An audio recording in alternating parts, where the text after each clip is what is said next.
अभी तेजस्वी जी ने कहा कि नरेंद्र मोदी कह रहे हैं कि तेजस्वी को जेल में डालेंगे। मैं आपको सच्चाई बताता हूं। देखिए, आपने वो नरेंद्र मोदी वाला चमचों वाला इंटरव्यू देखा है, जहां 4 चमचे उनके सामने बैठते हैं। वो पहले जैसे पेपर लीक होता है ना, वैसे पहले पेपर इंटरव्यू लीक हो जाता है, उनको नरेंद्र मोदी को पहले मिलता है। अब एक इंटरव्यू में चमचे ने उनसे पूछा, नरेंद्र मोदी जी, आप आम कैसे खाते हो? क्या काट के खाते हो या चूस के खाते हो?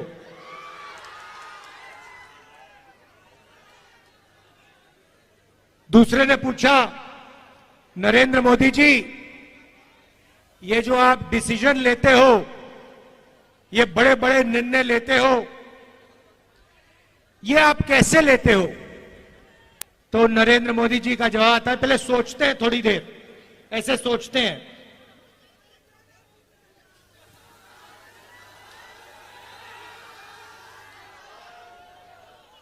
थोड़ा टाइम लगता है और फिर कहते हैं, ये जो निर्णय होते हैं इनको मैं नहीं लेता,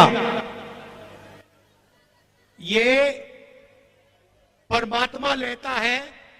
मुझे परमात्मा ने ऊपर से भेजा है, मैं बायोलॉजिकल नहीं हूं, मैं परमात्मा का मैसेंजर हूं, उनका काम करने आया हूं।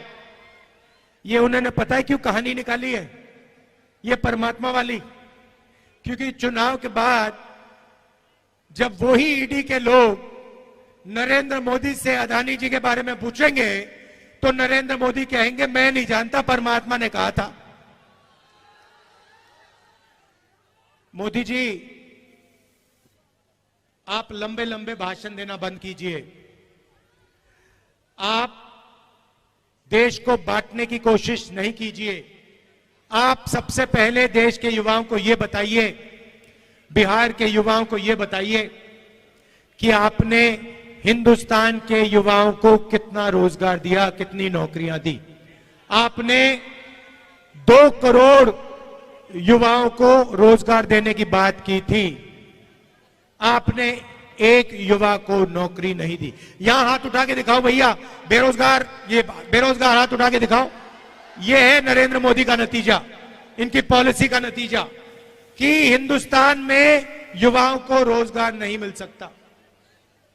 ये पहले आपके अलग अलग रास्ते थे।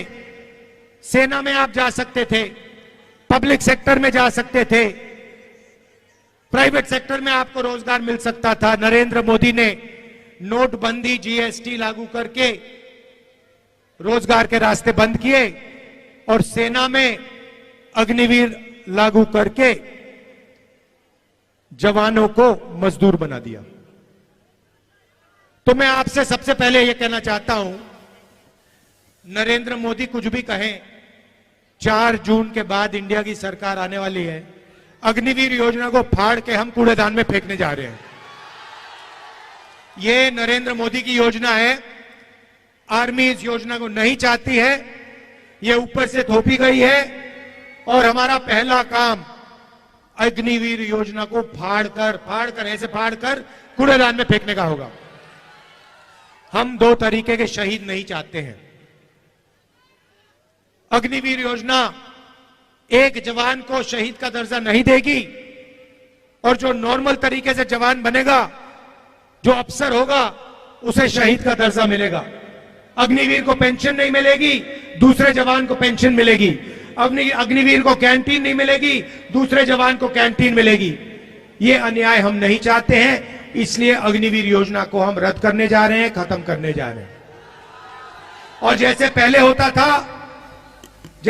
होता था वैसे ही हम एक बार फिर बिहार के युवाओं के लिए, बाकी प्रदेशों के युवाओं के लिए सेना में परमानेंट पेंशन वाली योजना चलाएंगे। जैसे पहले होता था वैसे ही होगा। अब भाई और बहनों, ये जो चुनाव है, ये संविधान का चुनाव है। यह पहला चुनाव है जहां बीजेपी के नेताओं ने कहा है कि हम इस संविधान को फाड़ के फेंक देंगे।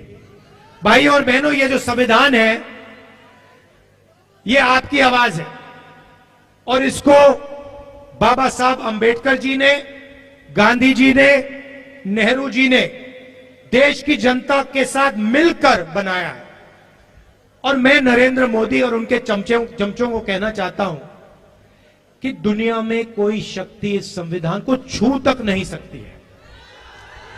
और अगर आपने कोशिश की तो आपके सामने तेजस्वी यादव, राहुल गांधी और बाकी इंडिया गठबंधन खड़ा मिलेगा। इसको हम कभी बदलने नहीं देंगे, इसको कभी रद्द नहीं होने देंगे।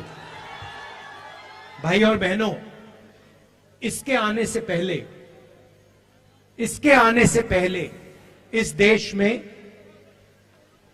किसानों का, गरीबों का, पिछड़ों का, दलितों का, आदिवासियों का कोई हक नहीं होता था। जो भी आपको मिला है, जमीन का हक मिला, रिजर्वेशन मिला, जो शिक्षा मिली, स्वास्थ्य मिला, वो सारा का सारा इसी संविधान ने आपको दिया है। और ये आप चाहते हैं कि जैसे यहां हिंदुस्तान में पहले हुआ करता था राजाओं के टाइम में, वैसा फिर से हिंदुस्तान चलाया जाए कि पिछड़ों के अधिकार, दलितों के अधिकार, आदिवासियों के अधिकार सारे के सारे छीन लिए जाएं। और जैसे पहले 20-25 लोगों का राज चलता था, वैसे ही फिर से वही सरकार चलाना चाहते हैं, वैसा ही हिंदुस्तान बनाना चाहते हैं जिसमें 20-25 लोगों का राज हो। भाई और बहनों, नरेंद्र मोदी ने यह काम 10 साल से किया है। पहले राजा महाराजा होते थे, उनको कांग्रेस पार्टी ने निकाला, संविधान ने निकाला। अब नरेंद्र मोदी जी ने 22-25 नए राजा बना दिए हैं, राजा महाराजा बना दिए हैं। उनके नाम अलग है, आजकल नए नाम है, अदानी, अंबानी, ये नाम है उनके, मगर ये राजा है। और नरेंद्र मोदी 24 घंटा इनके लिए काम करता है। भाई और बहनों, 16 लाख करोड़ रुपए उनका कर्जा माफ किया इन्होंने। 16 लाख करोड़ रुपए मतलब 24 साल का मनरेगा का पैसा नरेंद्र मोदी ने 22 अरबपतियों का कर्जा माफ किया है। तो अब हमें भी कुछ करना होगा। उन्होंने अरबपति बनाए, है ना, अब हम करोड़ों लाखपति बनाने जा रहे हैं। भाई और बहनों, हिंदुस्तान के गरीब परिवारों की लिस्ट बनेगी, उसमें सबसे ज्यादा किसान के परिवार, मजदूर के परिवार, पिछड़े वर्ग के परिवार, दलित, आदिवासी परिवार, गरीब जनरल कास्ट के परिवार होंगे। करोड़ों लोगों के नाम बनेंगे, लिस्ट में आएंगे। हर परिवार में से एक महिला का नाम चुना जाएगा। करोड़ों महिलाओं के नाम इस लिस्ट में आएंगे। 5 जुलाई को 8,500 रुपए इन करोड़ों महिलाओं के बैंक अकाउंट में ठगाक से हम डाल देंगे। और बात वहां नहीं रुकेगी भाई और बहनों। 5 जुलाई, 5 अगस्त, सितंबर, अक्टूबर, नवंबर, दिसंबर, जनवरी, फरवरी, मार्च, अप्रैल, मई, 5 तारीख को खटाखट 8,500 रुपए बैंक अकाउंट के अंदर। भाई और बहनों, साल का 1 लाख रुपया करोड़ों परिवारों के बैंक अकाउंट में हम डालने जा रहे हैं। खटाखट अंदर। ये मीडिया वाले कहेंगे गरीबों की आदत बिगाड़ रहे हैं, और हम इनको जवाब देंगे, जब आप करोड़ों, लाखों करोड़ों रुपए अरबपतियों का कर्जा माफ करते हो, तो उसे आप आदत बिगाड़ना क्यों नहीं कहते हो? जब गरीबों के बैंक अकाउंट में पैसा जाता है, मनरेगा योजना में जाता है, भोजन के अधिकार में जाता है, प्रेस के लोग कहते हैं कि आदत बिगड़ रही है। ठीक है, अगर आपको लगता है आदत बिगड़ रही है, हम आदत बिगाड़ेंगे। 1 लाख रुपए की आदत हम बिगाड़ के दिखाएंगे। तो 1 लाख रुपए हर गरीब महिला के बैंक अकाउंट में जाएगा। किसानों को कानूनी मिनिमम सपोर्ट प्राइस मिलेगी, कम से कम दाम अनाज के लिए, धान के लिए, शुगर केन के लिए, आलू के लिए हिंदुस्तान के सारे किसानों को मिलेगा। आज मजदूरों को मनरेगा में 250 रुपए मिलता है। 5 जून इंडिया की सरकार आएगी, 400 रुपए मिलेगा। आशा और आंगनवाड़ी में जो महिलाएं काम करती हैं, उनकी आमदनी 5 जून को हम दुगनी करने जा रहे हैं। सीधी सी बात है भाइयों और बहनों, जितना पैसा ये अरबपतियों को देंगे ना, गिन गिन कर उतना पैसा हम आपको देने जा रहे हैं, गरीबों को देने जा रहे हैं। अब इसके पीछे सोच है, आप ये मत सोचिए कि सिर्फ हम आपको पैसा दे रहे हैं, इसके पीछे बहुत गहरी सोच है। नरेंद्र मोदी जी ने क्या किया, अरबपतियों को पैसा दिया, उन्होंने इस पैसे को जाकर लंदन में, अमेरिका में, जापान में जाके खर्च किया। हिंदुस्तान की अर्थव्यवस्था को कोई फायदा नहीं हुआ, सारा का सारा पैसा बाहर चला गया। अब हम आपके बैंक अकाउंट में पैसा डाल रहे हैं, लाखों करोड़ रुपए हम डाल रहे हैं। यह पैसा आप बिहार में खर्च करोगे, गांव में खर्च करोगे, छोटे छोटे शहरों में खर्च करोगे, shirt, pant, motorcycle, mobile phone, ये चीजें खरीदोगे। जैसे ही आपने ये माल खरीदना शुरू किया, वैसे ही जो फैक्ट्रियां नरेंद्र मोदी जी ने बंद कर रखी थी, वो सारी की सारी फैक्ट्रियां चालू हो जाएंगी। और उन्हीं फैक्ट्रियों में बिहार और हिंदुस्तान के बेरोजगार युवाओं को रोजगार मिलेगा। हम आपको पैसा देंगे, आप माल खरीदोगे, फैक्ट्रियां माल बनाएंगी और फैक्ट्रियां चालू हो जाएंगी, और फिर आप युवाओं को उन फैक्ट्रियों में रोजगार मिलेगा। जैसे गाड़ी को जंप स्टार्ट करा जाता है ना, पहले पेट्रोल फ्यूल टैंक में डालते हैं, उसके बाद चाबी घुमाते हैं। नरेंद्र मोदी जी ने फ्यूल टैंक से पेट्रोल निकाल दिया, उसके बाद चाबी घुमाते हैं, गाड़ी स्टार्ट ही नहीं होती। अब हम फ्यूल टैंक में पेट्रोल डाल रहे हैं, डीजल डाल रहे हैं, आपके बैंक अकाउंट में लाखों करोड़ रुपए डाल रहे हैं। जैसे ही हम चाबी घुमाएंगे, वैसे हिंदुस्तान की अर्थव्यवस्था चालू हो जाएगी, फैक्ट्रियां चालू हो जाएंगी, सच्चा मेड इन इंडिया हो जाएगा। अब सबसे मजे की बात मैंने आज अभी तक आपको नहीं बताई, महिलाओं की बात कही, अब मैं युवाओं की बात करना चाहता हूं।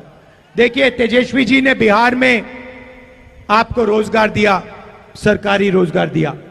हमने पता लगाया है कि हिंदुस्तान में 30 लाख सरकारी नौकरियां खाली पड़ी हुई हैं, नरेंद्र मोदी जी ने आपको नहीं दी। हमारा पहला काम ये 30 लाख नौकरियां आपके हवाले करने का होगा। जैसे इन्होंने यहां बिहार में किया, वैसे ही हम जाके नेशनल लेवल में करेंगे, लाखों नौकरियां आपके हाथ हम दे देंगे। दूसरा काम और शायद सबसे क्रांतिकारी काम, हमने पहले मनरेगा में रोजगार का अधिकार दिया था, मगर जो ग्रेजुएट्स होते हैं, डिप्लोमा होल्डर्स होते हैं, कॉलेज यूनिवर्सिटी के ग्रेजुएट्स, वो मनरेगा नहीं करते हैं। इसीलिए हमने ग्रेजुएट्स के लिए एक नया अधिकार दिया है। अधिकार का नाम पहली नौकरी पक्की। पहली नौकरी पक्की का मतलब क्या होगा, मैं बताता हूं। पब्लिक सेक्टर में, प्राइवेट सेक्टर में, BHEL, HAL जैसी कंपनियों में, हिंदुस्तान रेलवेज में, सरकारी ऑफिसेज में, सरकारी कॉलेज यूनिवर्सिटीज में, सरकारी अस्पतालों में 1 साल के हिंदुस्तान के बेरोजगार युवाओं को जो भी मांगेगा, सबको 1 साल की नौकरी का अधिकार मिलेगा। उसमें ट्रेनिंग मिलेगी, 1 साल की नौकरी मिलेगी, महीने का 8,500 रुपए, साल का 1 लाख रुपए खटाखट बैंक अकाउंट में जाएगा। जो ये पैसा हम महिलाओं के खाते में डाल रहे हैं, किसानों के खाते में डाल रहे हैं, मजदूरों को दे रहे हैं, बेरोजगार युवाओं को दे रहे हैं, इसी से हिंदुस्तान की अर्थव्यवस्था जंप स्टार्ट होगी, चालू होगी। ये हमारी सोच है, क्रांतिकारी सोच है। ये किसी भी दुनिया की किसी भी सरकार ने ऐसा काम नहीं किया है। इंडिया गठबंधन की सरकार पहली बार यह काम करने जा रही है। इससे हिंदुस्तान के गरीबों को जबरदस्त फायदा होने जा रहा है। भाई और बहनों, लड़ाई इसकी है, अगर यह चला जाएगा आपके अधिकार चले जाएंगे, आपका पूरा का पूरा रिजर्वेशन चला जाएगा, आपको स्कूलों में नहीं जाने देंगे, कॉलेज यूनिवर्सिटी में नहीं जाने देंगे, जो भी आपको मिला है वो सब खत्म हो जाएगा। इसीलिए मिलकर हम सबको कॉन्स्टिट्यूशन को, अंबेडकर जी के संविधान को बचाना है और इस काम को हम पूरा दम लगा के एक साथ पूरा करने को तैयार हैं। यहां पे हमारे प्रत्याशी हैं अंशुल जी, जरा आगे आइए, इनको भारी बहुमत से जिताइए और इंडिया गठबंधन के हमारे जो बाकी कैंडिडेट्स हैं उनको भी भारी बहुमत से जिताइए। बिहार में कम से कम 40 सीटें आनी है, एक सीट भी नहीं जानी चाहिए। इंडिया गठबंधन को पूरी की पूरी मिलनी चाहिए। भाई और बहनों, तूफान आ रहा है उत्तर प्रदेश में और बिहार में, इंडिया गठबंधन का तूफान आ रहा है। मैं आपको बता रहा हूं, एक बात लिख के ले लो, नरेंद्र मोदी हिंदुस्तान के प्रधानमंत्री नहीं बनने जा रहे हैं, ये गारंटी करके ले लो। आप सबका दिल से बहुत बहुत धन्यवाद। नमस्कार, जय हिंद।